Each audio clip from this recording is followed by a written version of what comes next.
Welcome back, y'all. What's happening out there in WBB land? We are back with another video, and this is a 13-part series that will chronicle every team's 2025 offseason. Each video will detail every team's current roster, their salary cap and assets, as well as look at free agent targets, needs, and an overall trajectory for the upcoming 2025 WNBA season. Without further ado, let's get it popping. The Indiana Fever are quickly positioning themselves as a real player within the WNBA landscape. But the question I want to answer is, can they contend as early as next season? Now, if everything goes exactly how I lay out in this video, I think the answer is a resounding yes. But that is, of course, a big if. We're going to talk about their current salary, their available cap space, what they could be looking to do with their draft selections, as well as macro expectations for the 2025 season and beyond. And obviously, as we get into free agency, the number one priority for us is re-signing Kelsey Mitchell. No surprises there, as the newly minted COO and general manager Amber Cox lays out the first priority for the Indiana Fever's 2025 offseason. In the second half of last season, the backcourt of Clark and Mitchell became the most dynamic backcourt in the entire WNBA, and it's obvious that she will need to be back to continue to build what this Fever team is cooking up. The good news for Fever fans is this is all but assured to happen, as the Indiana Fever will no doubt place the core designation on Kelsey Mitchell, locking her into that one-year Supermax contract of $249,000. So after the Fever go ahead and core Kelsey Mitchell, they will have 10 players under contract for just under $1.1 million. Now, the salary cap in the 2025 season is $1,507,000, which gives Indiana $408,000 to work with for those two final roster spots. Now remember, the Fever have 3 draft picks in the upcoming 2025 WNBA draft. Let's assume if all else fails in free agency, the Fever go ahead and sign the number 8 overall pick and the number 20 overall pick. That would give them a 12-woman roster with a current salary of $1.243 million. Now, a bit of cap minutia is the $1.24 million this 12-woman roster would constitute would come just slightly under team's minimum salary cap requirement of $1.261 million. Not to fear, very easy fix. They would simply restructure one of their unprotected contracts. I wanted to put that in for transparency. Once again, I do not think this is what their roster will look like opening day, but if in fact it was, that's what their cap sheet would look like. Looking back at that pre-draft 10-woman roster, it's clear the Indiana Fever are in a very advantageous position to make some moves in the offseason. If the Fever go the conventional route, which will be signing the 8th overall pick, maybe picking up a free agent or two, I think they'll be a nice team in the 2025 season. Do I think they will be championship contenders? No, I do not. But at the top of the video, I suggested if they had a perfect offseason, they could in fact contend. And now I'm going to lay out the argument for what that perfect offseason looks like. And it starts with Satou Sabally and the Dallas Wings. Before we get into what a potential trade might look like, one key factor to remember when dealing for Satou Sabally is that she, like Kelsey Mitchell, will have the core designation placed upon her.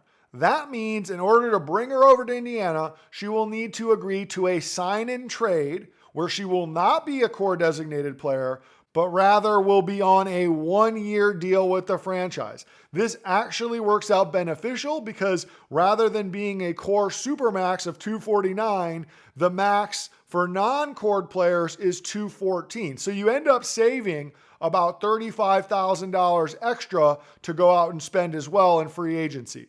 The tall and the short is, if she wants to come over, they can absolutely make it happen. But now, let's take a look at what that would cost. It goes without saying that any deal involving Satou Sabally will include at least one first-round pick, and that's what you see right here with Indy sending over the 8th overall pick in this upcoming draft to Dallas to add with that first overall pick and Paige Beckers.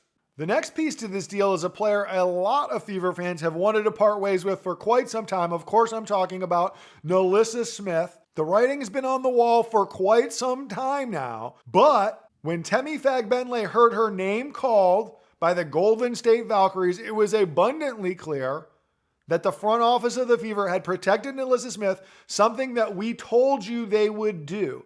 And they did it for this specific reason, to use her in a trade package before the start of the 2025 season. Now, whether or not this ultimately helps facilitate a deal for Sabally, just know this was always part of the plan. Whether it's Sabally or another player or a draft pick, I fully anticipate NaLyssa Smith to be in different colors at the start of the 2025 season. The third piece I believe to be part of this Sabally deal will be another player they chose to protect instead of Fagbenle, and of course I'm talking about guard Grace Berger.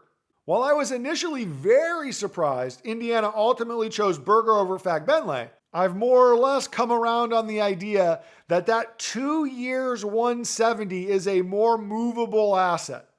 And whether or not you think she's going to be a great player in an Indiana uniform, that might be true. But the fact of the matter is, if they're looking to make moves, this might be a piece that more teams are interested in. And while many Indiana Fever fans will look at this deal and say, yes, sign me up. We just got to give up our first rounder. I know we got to give up Grace, but we get rid of NaLyssa Smith and then we get an all-W player in return.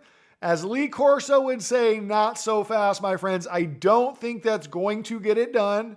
In the end, I think they will have to give up a 2027 first round pick, and I think they absolutely should do so. And I think they should do so for several reasons. One, you become instantly much better. A starting five that has Satou Sabally, Caitlin Clark, 2 first-team All-W players. Add Kelsey Mitchell, a bona fide threat to win the scoring title, and then Aaliyah Boston in the middle. You have a real team, folks. Reason number 2, if Satou Sabally is willing to do a sign and trade, which would mean she gets less money for this 1-year deal, you can safely presume she's interested in playing there with Caitlin Clark for a very long time. And last but certainly not least, one of your main priorities in the macro sense, if you're the general manager, coach, ownership, is you want Caitlin Clark to be in an Indiana Fever uniform her whole career. The best way to do that is start building that good faith relationship by showing her we're willing to do whatever it takes to bring the best players to pair with you in order to win as many championships as we can. Now, whether or not that results in a championship this year or ever is immaterial. What it shows the player is that management is willing to do anything in order to win. And I frankly think that's how you get a player to stay in one city their entire career. Now let's take a look at the cap sheet with Satou Sabally on the roster. We now have 9 players under contract with a payroll of $1.14 million and $366K to spend on those 2 to 3 remaining roster spots. But let's go ahead and take a look at what Amber Cox said this team is looking for. Offensively, we were pretty efficient last year. We need to improve on the defensive end, which I'm sure Steph agrees with. So we'll continue to look at those, 3-and-D type players that can get out and run, but can also get back and help us on the defensive end, really improve on that side of the ball too. But fit is the most important thing. You got to have somebody that can run up and down the floor and catch those passes Caitlin's going to be throwing. Fit is the most important thing. Amber Cox is right. There is one unrestricted free agent this season that fits all those criteria. She's a former defensive player of the year. She definitely gets up and down and runs in transition. She can knock down the 3. And of course, I'm talking about the former teammate of Satou Sabally, unrestricted free agent Natasha Howard. Like I said, Howard checks all the boxes of what the Indiana Fever are looking for in free agency. She can bolster that backline defense. She can guard multiple positions. She can keep that spacing in the court because she can knock down the 3.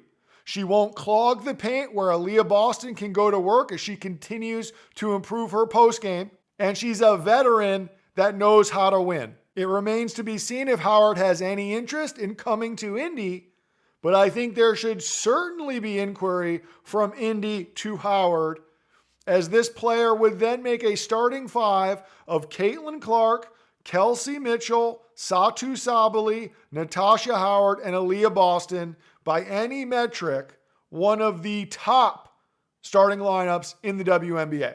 Looking at the updated cap sheet, you would then have 10 contract players with a salary totaling $1.355 million and $151,000 to round out that roster. In a perfect world, either Satou Sabally, Natasha Howard, or both would be willing to take very small haircuts in order to free up enough cap space to sign not one but two veteran minimum contracts, which is $78,000 per. Regardless, this would still leave Indiana in fantastic shape to sign at least one more free agent, as well as select the 20th overall pick. And they also have some extra maneuverability, seeing as Victoria Saxton's contract is unprotected, which means if they choose to go a different direction and cut her before the season, that won't be held against the cap. As I said at the top of the video, if the Indiana Fever can pull off an offseason like this, which is what I would consider to be as good an offseason as they could ever dream, I would absolutely think they would be real contenders in 2025. This is, of course, not to say that I think they will win the WNBA championship. What it is to say is that they will be infinitely closer to making a playoff run than if they went the conventional route. The conventional route being draft and develop the 8th overall selection. Go out into the free agent market, find some nice role players to put around Caitlin Clark. Classic franchise building, which might be the direction they go, and it might work long term. But as far as being real contenders in 2025, that's not going to do it. But as always, I pass the question to you. Let me know in the comments, what do you think a perfect offseason for Indiana looks like? And tell me, does a starting five of Caitlin Clark, Kelsey Mitchell, Satou Sabally, Natasha Howard, and Aaliyah Boston really compete for a title in 2025? As always, like, share, and hey, hit that subscribe button. It's free.